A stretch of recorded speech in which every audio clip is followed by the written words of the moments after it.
has the war so far, has it exposed the weaknesses of the Russian military machine? And has it done so in a way that raises questions over whether they can achieve anything like a success in Ukraine? It definitely has, and I think to the surprise of many. It has to be said that at the end of the Cold War, when we had assumed the Russian or the then Soviet Union could do all sorts of things, we discovered that many of the things we thought were fact were not actually fact, and a lot of their equipment was nowhere near as good as we thought it was. But Putin has put a lot of money into the Russian military over the last few years, and they are, generally speaking, they're quite good at conducting campaigns. But this Ukraine campaign has been very different to the ones they've been involved with most recently in places like Syria and Georgia and indeed Crimea.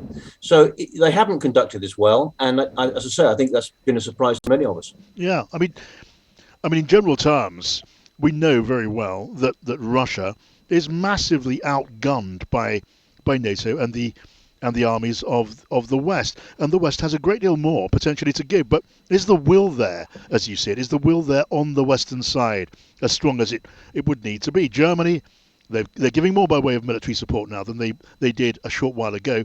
But is the will there across the alliance? I think it's mixed. What was interesting about Putin's speech yesterday and some of the follow-up comments is that he very much focused on the NATO, what he perceives to be the NATO threat. And there is a danger in all of this that this thing will expand, and NATO needs to be very careful, I think, in the way that it responds, in the rhetoric that we're using, in inverted commas, the grandstanding and the sort of political speeches and so on.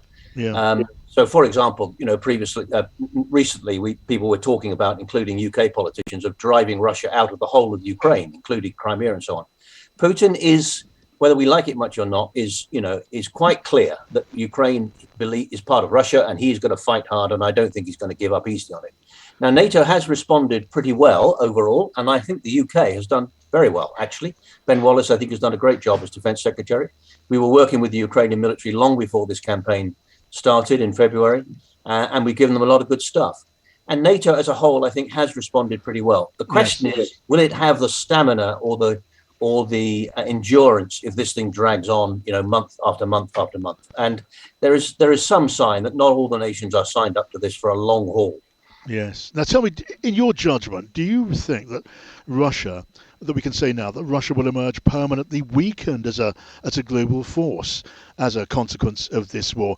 And actually, while we consider that, does it matter if they can just continue to pose a disruptive and security threat? I think they probably will emerge weaker. One of the things undoubtedly for Putin is that post-Cold War, he has worked and believes very strongly that Russia needed to be respected and seen as a major player in world events. And it's been very irritating to him that hasn't, he hasn't perceived that to be the case. So this whole business is going to push, I think, is going to push Russia back further from that, from being treated as an equal partner, if you like, yes, amongst the world community. Now, there's a danger in that, and there's a danger in it certainly as long as Putin is around. One of the great quotes that I often use, forgive me because I may have said this on the program before, but if you ask a British general to speak on anything, you normally get a quote either from Sun Tzu or Clausewitz. Sun Tzu said 2,500 years ago, if you know yourself and you know the enemy, you need not fear the outcome of 1,000 battles.